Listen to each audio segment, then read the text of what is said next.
bang sa'yo hindi pinalad? Di katulad ng mga kilala mong higit sa akin. Oo tama, dahil di ako perpekto. Asahan mo naman ako'y marunong makontento. Di hahanap ng iba, wala nang hihigit sa'yo. Siguro ang hangad na lamang tumanda sa tabi mo. Ang pangarap ko'y ikaw hanggang sa kahuli-hulihan, makasamang bumuo ng tinatawag na tahanan. Makarami sa lahat-lahat, hindi lang sa kulitan. Sa ginhawa man o hirap, tanggap mo ang kapintasan ko sa buhay. Wala nang hihingin sa may kapal, isang biyaya na sa akin ang ikaw ang minahal.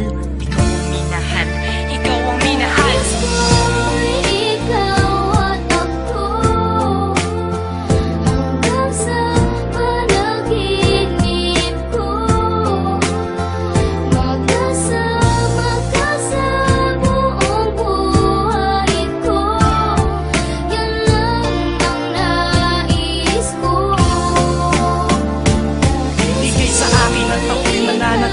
Sa'yo, sinunggaban ko na ang tsansa na masabi ko sa'yo salamat dahil sa pagmamahal mo na walang patid sa araw-araw. Kahit di ka naghangad ng kapalit, ang kagandahan mong loob na di makita ng mata. Higit sa yamang matuturing ko pag nakikita ka. Patuloy tayong mamumuhay ng maayos at sabay nahaharap sa mga uri ng problema. Magkahawak ng ama na kaagapay kahit pa sa pagtanda. Mga pangarap ko sa buhay sa'yo lang nagmumula. Ang mga titig ko at yakap ang patuloy magsasabi ng pagmamahal na lagi kong bigkas mula sa labi. Kung pwede lang pang habang buhay ka na makasama, yung ikaw lang at ako ang magkasalo sa ligaya. Pangunahin